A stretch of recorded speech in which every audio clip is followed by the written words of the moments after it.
I am not good enough. That's a phrase I just can't identify with it, but I hear it a lot. So I just want to touch on it. Tammy C. Walker, the owner of Dreams Are a Reality.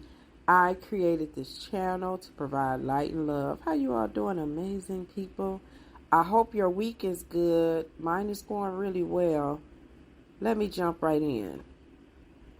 I'm not good enough. I hear this a lot, and it's one that I can't relate to.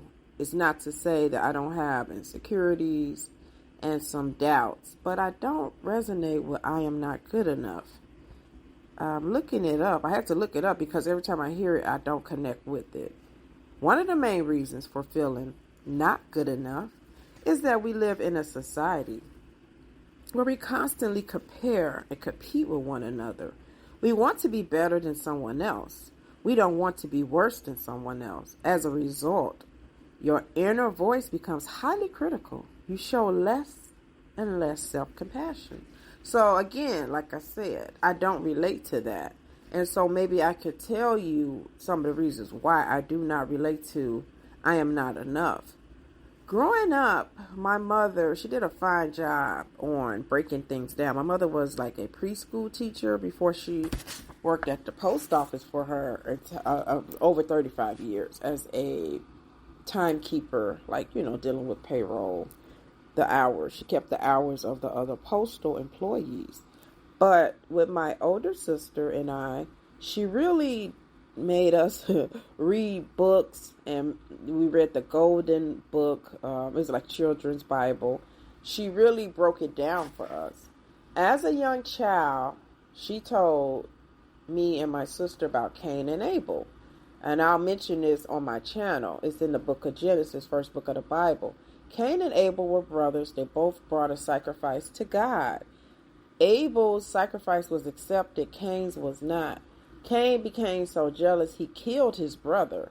When God approached Cain and said, "Hey, where's your brother?" He was like, "I don't know."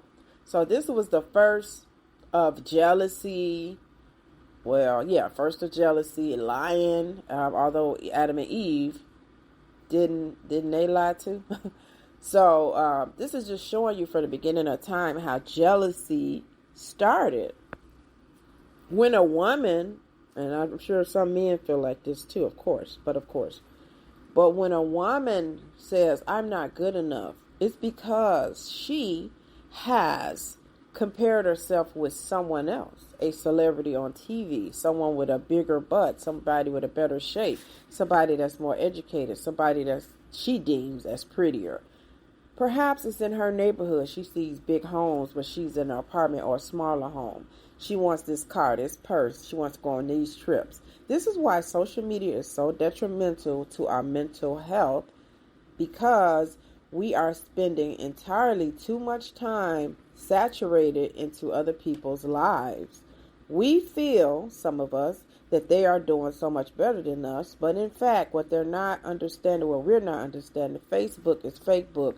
People are going to put every picture of them on a yacht, every picture of them in Hawaii, every picture of them on the beach, every picture of them having an elaborate dinner.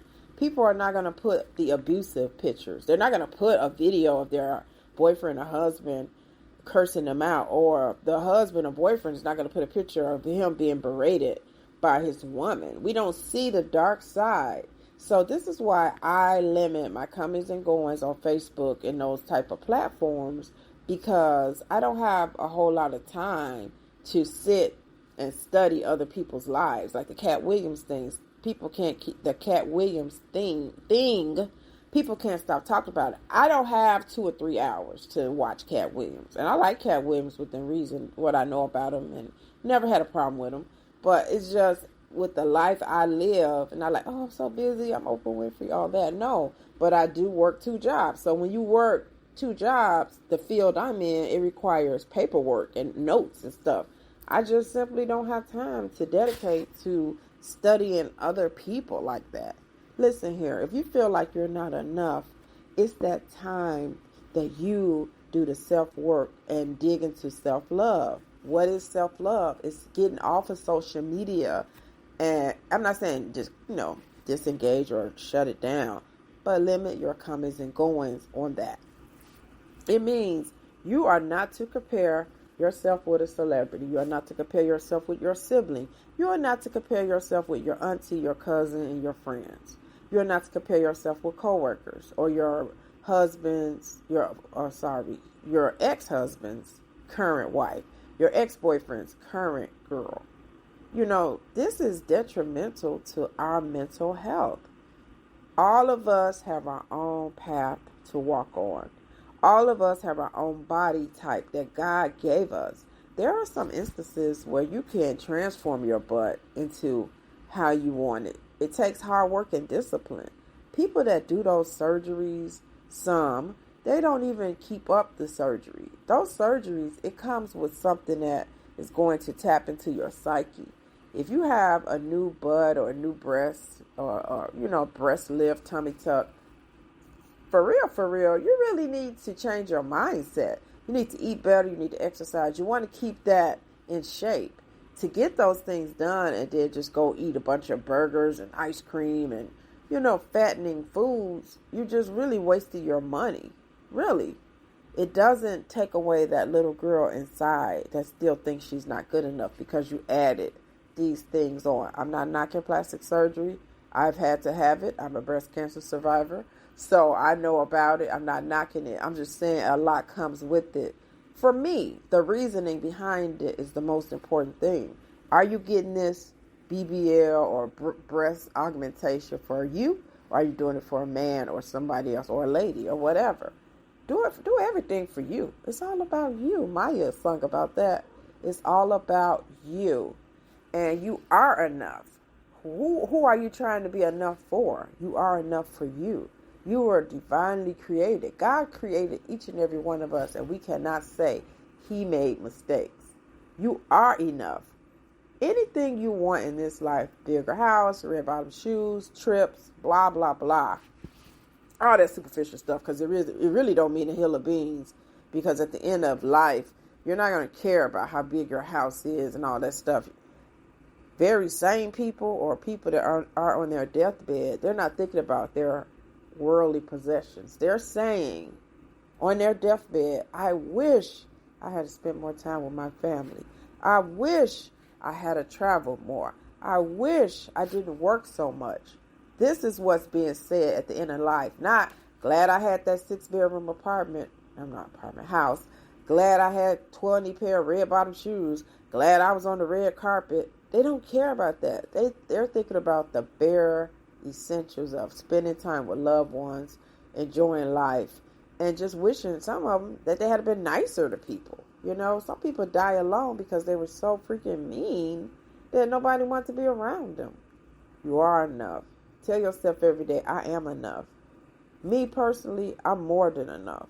And one thing about me, I may not be the prettiest, I may not be the smartest, I may not be woo, but I'm happy with me. I'm happy with the skin that I'm in, and this is what I do for myself.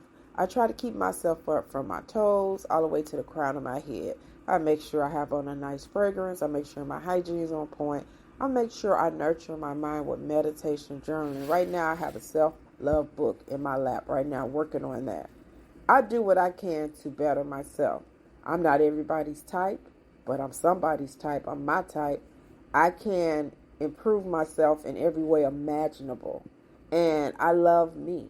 You know what I'm saying? And not in an arrogant way. I never compare myself with another lady, because when God created me, He broke the mold. Just like when He created you, there is not another person. Nobody else has your DNA besides a twin. You know what I'm saying, you are. You're the one and only. You're the original. If you have to say over and over, I'm not enough, you really need to go to Amazon.com and get a self-love book. I have it here. Self-love workbook for women. Release self-doubt, build self-compassion, and embrace who you are. I give this to my clients, and I'm using it right now for me. Alrighty, I hope something I said helped you. Think about what I said and know you're enough. And if you feel like you're not enough, www.psychologytoday.com. Type in your zip code and get you a therapist. And tell that therapist, I feel like I'm not enough. I want to work through this. Don't mean you got to be in therapy for the next 12 years. Maybe 3 months, 6 months, few sessions can help you feel better about you. Remember, all is well. Everything's happening for my highest good. All is well. Everything is happening for your highest good. Bye.